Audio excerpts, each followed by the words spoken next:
Hello' viewers, কেনেকুৱা ভাল? চবৰে ভাল? আজি মই আহিছোঁ, দেখিছা মোৰ হাতত কি আছে? এইটো কি হয়? দাঁতৰ প্ৰব্লেম বহুতৰ থাকে, বহুতৰে প্ৰব্লেম থাকে। কিন্তু এলাহ কৰে মানুহক দেখাবলৈ, ডক্টৰক দেখাবলৈ ভয় লাগে। আকৌ দাঁতৰ বিষটো বাঢ়িব নে কমিব, আকৌ ভুল ডক্টৰৰ ওচৰত গ'লে, ডেণ্টিষ্টৰ ওচৰত গ'লে ক'ব আৰে মই গাত দেখালো একদম দাঁতৰ বেয়াই কৰি দিলে। সেইকাৰণে মই আজি আপোনাক এনেকুৱা এটা জেগাত আনিছোঁ য'ত আপুনি একদম চিৰিয়াছলি, একদম ভালকৈ চকু মুদি আপুনি নিজৰ দাঁতটো ঠিক কৰিব পাৰে। মই এতিয়া সোমাইছো, ইয়াত এন্ট্ৰেন্স লৈছো, ইয়াত সোমালো মই। এখেত হৈছে ডক্টৰ প্ৰতীশমান হাজৰিকা। হেল্ল'। আচ্ছা, ডক্টৰ প্ৰতীশমান হাজৰিকা হয়। আপুনি কওকচোন আপোনাৰ বিষয়ে। মই ডক্টৰ প্ৰতীশমান হাজৰিকা। মই মাষ্টাৰ্ছ কৰিছোঁ প্ৰস্থেটিক্সৰ ওপৰত। প্ৰস্থেটিক্স ডেণ্টিষ্ট্ৰিৰ এটা বিভাগ য'ত আপোনাৰ যিমান আৰ্টিফিচিয়েলি লগাব লগা থাকে সেইখিনি কৰা হয়।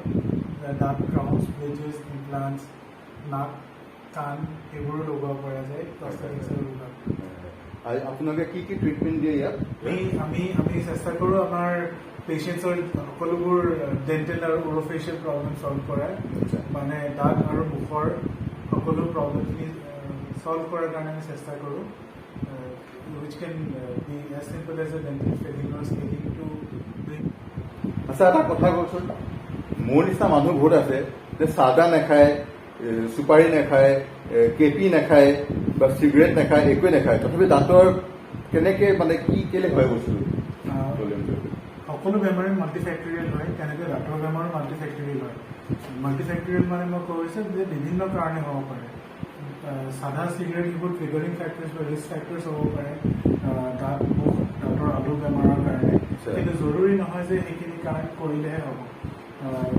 মেইনটেনেঞ্চ এটা বৰ ইম্পৰ্টেণ্ট ফেক্টৰ দাঁতৰ কাৰণে। আপোনাৰ খোৱা খাদ্যখিনিও দাঁতৰ ভিতৰত জমা হৈ গ'লে দাঁতৰ মাজত জমা হয়, দাঁতৰ কেভিটি হ'ব পাৰে, যাৰ কাৰণে আমাৰ দাঁতৰ বিষ হ'ব পাৰে। বহুত সময় দাঁতৰ ভিতৰবোৰ আমি ভালকৈ চফা নকৰোঁ, খাদ্য দ্ৰব্য সোমাই তাত চলিডিফাই হৈছে, যাক আমি কেলকুলাছ বা টাৰ্টাৰ বুলি কওঁ। সেইবোৰৰ কাৰণে দাঁতৰ আলুৰ বেমাৰ হ'ব পাৰে। দাঁতৰ আলু আৰু দাঁতৰ যোনখিনি ছাপৰ্টিং ব'ন সেইখিনি বেমাৰ হ'ব পাৰে আৰু দাঁতৰ বিষ হ'ব পাৰে। আৰু দাঁতৰ বিষ হ'লে গোটেই মূৰ চুৰ কেলে বিষাই যায়, গোটেই অৱস্থা বেয়া হৈ যায় পৰে, মূৰ চুৰ বিষাই যায় পৰে। দাঁতৰ বিষ সেইটো পাৰ্চন টু পাৰ্চন ভেৰি কৰে। পেচেণ্ট পাৰ্চেপশ্যন এটা বৰ ডাঙৰ ফেক্টৰ বিষত লৈ পেলাই বহুতৰ বহুত বেছি বিষ হৈও তেওঁলোকে অনুভৱ নকৰে যে বিষ আছে বেছি। কিছুমানৰ অকণমান বিষ হ'লেও বহুত বিষ হোৱা যেন অনুভৱ কৰে। সেইটো এটা ছাবজেক্টিভ বস্তু। আচ্ছা, আৰু এটা কথা কওক, কেতিয়াবা আপেল চাপেল খালে তেজ ওলাই যায় যে, আপোনাৰ তেজ ওলাই যায় বা কিবা টান বস্তু খালে তেজ ওলাই যায় দাঁতৰ পৰা, সেইটো কেলে হয় বাৰু বস্তুটো? দাঁতৰ আলুৰ পৰা তেজ ওলোৱাটো প্ৰথম লক্ষণ দাঁতৰ আলুৰ বেমাৰ হোৱা। সেইটো জিঞ্জিভাইটিছ বুলি কোৱা হয়। জিঞ্জিভাইটিছ তেতিয়া হয় যেতিয়া দাঁতৰ আলু আৰু দাঁতৰ পৰিষ্কাৰ পৰিচ্ছন্নকৈ ৰখা নহয়, যোনটো আগলৈ আৰু প্ৰগ্ৰেছ কৰিব পাৰে বেমাৰটো। যোনটো পেৰিঅডন্টাইটিছ হ'ব পাৰে। পেৰিঅডন্টাইটিছ হ'লে দাঁতবোৰ লৰিবলৈও আৰম্ভ কৰিব পাৰে। প্ৰথম লক্ষণটো হ'ল দাঁতৰ পৰা তেজ ওলোৱা, যোনটো জিঞ্জিভাইটিছ বুলি কোৱা হয়, আৰু সেইটোৱেই that should be the moment when the patient comes to our clinic and gets the treatment. আমাৰ চবতকে হাৰ্ডেষ্ট দাঁতটো কোনটো? আমাৰ একদম ষ্ট্ৰংগেষ্ট দাঁতটো কোনটো? দাঁত আগৰকেইটাক ইনচাইজেছ বুলি কোৱা হয়, পিছৰকেইটা মোলাৰ্ছ বুলি কয়। আগৰকেইটা দাঁত খাদ্যদ্ৰব্য ছিঙিবৰ কাৰণে, পিছৰকেইটা দাঁত চুবাবৰ কাৰণে হয়। তেনেকৈ আমি পিছৰ দাঁতকেইটাকে আটাইতকৈ শক্তিশালী বুলি ক'ব লাগিব, যোনখিনিয়ে দাঁতটো চুবাবৰ কাৰণে আমাক সহায় কৰে বা খাদ্যদ্ৰব্য চুবাবৰ কাৰণে সহায় কৰে। আচ্ছা, আপোনালোকৰ ক্লিনিকত কি কি ইকুইপমেণ্টছ আছে? চাওকচোন আপোনাৰ ইকুইপমেণ্টছবিলাক।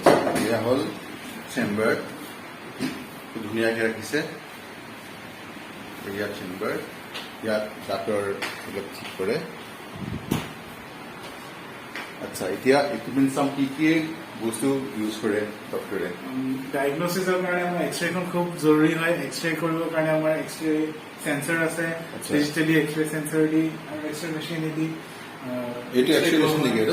হয়, এইটো পৰ্টেবল এক্সৰে মেচিন হয়। আচ্ছা আচ্ছা, এইটো খুব ভাল মেচিন হয়। এইটো বহুত কম ৰেডিয়েশ্যনতে আমি এক্সৰে এটা ল'ব পাৰোঁ। আচ্ছা, ডিজিটেলি আমি এক্সৰেবোৰ লওঁ আচ্ছা লৈ পেলাই ডায়েগনচিছ কৰি তাৰপিছত ট্ৰিটমেণ্ট যি দৰকাৰ হয় তেনেকৈ কৰা হয় আৰু ইয়াত আপোনাৰ দাঁতৰ এইটো দাঁত কি কৰে ইয়াত পেচেণ্টজন বহাই ইয়াত পেচেণ্ট বহিলে আমি ইয়াত লাইট চাইট জ্বলাই চাব পাৰে ইয়াতে বহিব পাৰে আচ্ছা। আগৰ পিছৰে চাব পাৰে মোৰ দেখিয়ে ভয় লাগি গৈছে একদম ভয় কৰিব লগা বিশেষ একো নাথাকে আজিকালি প্ৰায়বোৰ ডেণ্টেল ট্ৰিটমেণ্টে পেইন ফ্ৰী হয় সেইকাৰণে মানুহে ভয় কৰে ডেণ্টেল ক্লিনিকত আহিবলৈ ভাবে বহুত বিষাব দাঁতটো ওলাই গ'লে একদম তেজ ওলাই পেলাই একদম মানে ভলকিনৰ টাইপ তেজ ওলাব সেই ভয় কৰে লাগে সেইটো আপুনি তাত কথা কৈছে ভয়টো এইটো ছ'চিয়েল কণ্ডিশ্যনিং হয় আমাৰ ছ'চাইটিখনে আমাৰ সৰুৰ পৰা ইমান সেই বস্তুটোলৈ ভয় খুৱাই থাকে যে আমি আগলৈ গৈও সেই ষ্টিগমাটোৰ পৰা ওলাব নোৱাৰোঁ এতিয়া কথাটো হ'ল যে তেনেকুৱা টেষ্ট খুব বেছিকৈ ওলোৱা তেনেকুৱা কণ্ডিশ্যন এটালৈ আমি যাব কেতিয়াও নিবিচাৰোঁ ট্ৰিটমেণ্ট কৰাৰ আগতে আমি চেষ্টা কৰোঁ যে তেনেকুৱা যদি কিবা কণ্ডিশ্যন থাকে য'ত নেকি বেছি টেষ্ট যাব সেইখিনি আগতে আমি প্ৰিকশ্যন ল'বলৈ চেষ্টা কৰোঁ আচ্ছা RC কৰিবলৈ কিমান দিন লাগে আপোনালোকে ৰুট কেনাল ট্ৰিটমেণ্ট ছিংগল ছিটিঙতো হ'ব পাৰে আচ্ছা। একেদিনা আহি প্ৰথম দিনা যিদিনাখন আহে সেইদিনাখনে আমি ৰুট কেনাল ট্ৰিটমেণ্টটো শেষ কৰিব পাৰোঁ কেতিয়াবা আমাৰ 2টা বা 3টা এপইণ্টমেণ্টটো দৰকাৰ হ'ব পাৰে এইটো কি হয় এইটো UV ডিছইনফেকশ্যন চেম্বাৰ আমি ইনষ্ট্ৰুমেণ্টছ ষ্টেৰিলাইজ কৰোঁ 100% বেক্টেৰিয়া আৰু স্প'ৰ ফ্ৰী কৰোঁ তাৰপিছত ইয়াত আমি UV লাইট থাকে UV লাইটে আমি ডিছইনফেক্ট কৰি ৰাখিব পাৰোঁ যেতিয়ালৈকে পেচেণ্টৰ কাৰণে ব্যৱহাৰ কৰা নাযায় আচ্ছা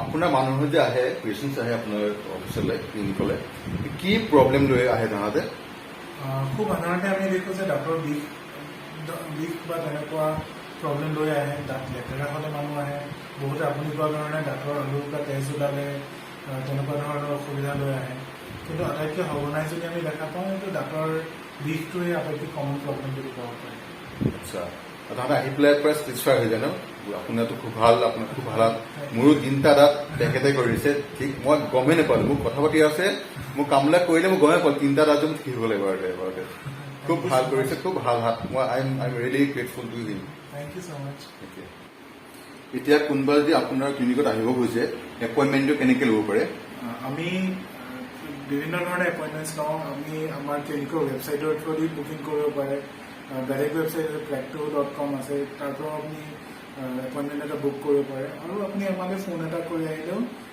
এপইণ্টমেণ্ট এটা ল'ব পাৰে অলছ' ৱক ইনো কৰিব পাৰে যদি আপোনাৰ কিবা ইমাৰ্জেঞ্চি হৈছে আপুনি নিশ্চয় ইয়ালৈ আহিলে আমি সহায় কৰিম আমি সকলো দাঁত আৰু মুখমণ্ডলৰ বেমাৰৰ ট্ৰিটমেণ্ট কৰোঁ and we are proud of our panel of doctors আমাৰ ইয়াত বহুত কেইজন কনচালটেণ্টছ আহে বেলেগ বেলেগ দাঁতৰ বিভাগৰ চাৰ্জাৰী দাঁতৰ আলু বেমাৰৰ কাৰণে দাঁত লগোৱাৰ বেলেগ স্পেচিয়েলিটি আছে সকলো স্পেচিয়েলিটিৰে ডক্টৰ্ছ আহে আমাৰ ইয়াত আৰু সকলো ধৰণৰ ট্ৰিটমেণ্ট কৰিব আমি চেষ্টা কৰোঁ আচ্ছা ভাল থেংক ইউ খুব ভাল লাগিল লগ পাই পেলাই মইতো আহিয়ে থাকোঁ ইয়াত কিবা প্ৰব্লেম হ'লে মই আহি যায় থাকি একদম আপোনালোকে যে আহিব খুজিছে আপোনাৰ দাঁতৰ প্ৰব্লেম আছে কিবা যে আছে প্ৰব্লেম দাঁতৰ বিষ হৈছে বা তেজ ওলাইছে আপোনালোকে মই ডেছক্ৰিপশ্যনত দি দিছোঁ এখেতৰ নাম দি দিছোঁ ডেণ্টেল ক্লিনিকৰ নাম দি দিছোঁ নম্বৰ দি দিছোঁ okay thank you bye by